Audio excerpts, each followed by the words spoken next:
What's up, YouTube? It's Boston Sport Fan 91 here, coming at you for the second time today, video number 2. So earlier this morning, I dropped my review opinion video on Agatha episode 4. So if you haven't seen that, please go check that out. It was a fun episode. If you liked it, I think you'll like the video, so check that out.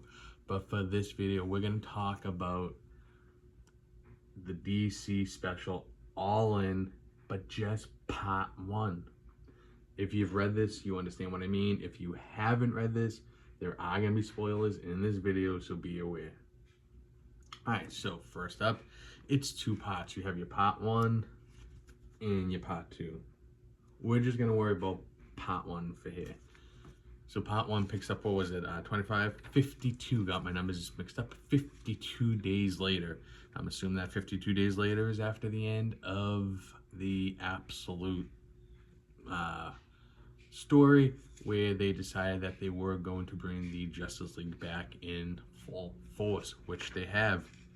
Now I'm just flipping to find my favorite panel here. So, as we all know, the Justice League has been more of an exclusive club. Very tough to get in, sometimes even harder to stay. So after this whole Absolute Power mess with Waller, I call them the heavy hitters, Batman, Wonder Woman, Superman, they've come to the conclusion that they need to invite everyone across the board and all heroes from everywhere. If you're a hero, you're in. Now, I don't know if I love that. I didn't know if I loved that right off the bat, because I kind of like the Justice League being exclusive. To me, the Justice League is your top tier. It is for your Batmans, it is for your Supermans, it is for your Wonder Womans, it is for your Green Lanterns. You know, it's not for, the Clock King. I'm just trying to think of like a really minute character just off the top of my head. It's not for all these C-list characters and superheroes, at least in my opinion. So I wasn't crazy about that aspect of it. But once we get there, there's a big celebration going, which leads to my favorite panel. I mean, just getting to see all the different superheroes. I love when you get to just see them all together. It is pretty cool. So that's by far my favorite panel in this one. Because we're all around, everything's going good, of course. Then all of a sudden, dark energy and boom, Darkseid. And they dispatch of Darkseid rather quickly. The fight was quick.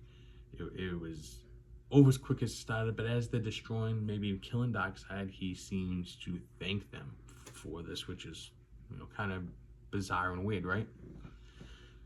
So we continue on, and now, the sciencey part stuff. So you get Mr. Terrific, who's, the Brainiac, or, I hate to say Brainiac, as Brainiac does exist in the DC universe, but, he's the mega mind of it. He's the brains of this operation here.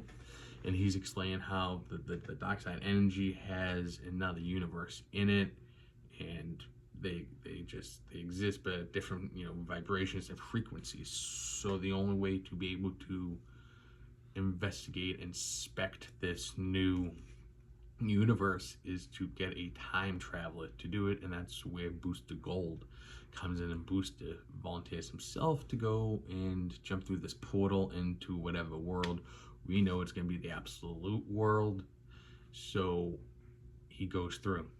He loses communication, unsurprisingly, with his team, and he's stuck in this world. We're not sure when or where he does, and Darkseid definitely runs the world, the universe. It's clearly his. Heroes have clearly fallen there. There is no sign of a Batman or Superman here. It really does seem like this universe, this world, this Absolute universe is run by Darkseid, and he tries to communicate this back. He has no contact, and at the very end, we kind of go back to where the heavy three again, the Superman, Wonder Woman, Batman, are speaking about what to do. Flips back to those 3 panels, and then it's to be continued across the Absolute universe. Now that wraps up part 1, which is kind of cool because so it's like this, right? And then once you get to the point of where it's part 1 and part 2, you turn, and then it's upside down, and you gotta flip the book around to read part 2. So I'm going to break this down into 2 different videos. So part 1 is, this is definitely our timeline, our heroes that we're used to, our continuity that we read week in and week out. And, you know, we now know that Darkseid has come up to the new Watchtower. He was with the Spectre. He is combined. The heroes took the Spectre / Darkseid out because they hadn't fully bonded yet. And his energy leaves this portal. He thanks them for it. We're not sure why. Probably find out in part 2, but we got to read and see that video to find out. So I'm going to sit down. I'm going to read part 2 now. I won't be dropping that part 2 video until probably Sunday, maybe Saturday. We'll see. But as always, thank you for watching. I greatly appreciate it. Please hit that like button. Check out that Agatha video, looking to get some conversation going there. And as always, leave your opinions down below. What do you think about this issue, and what are you looking forward to in the Absolute universe? What are the things you really want to see change with your favorite heroes, and what some of the things you really want to just see stay in place and not change at all? Let me know. Can't wait to hear from you. Hit that like button. As always, have a great day, and talk to you tomorrow. Peace.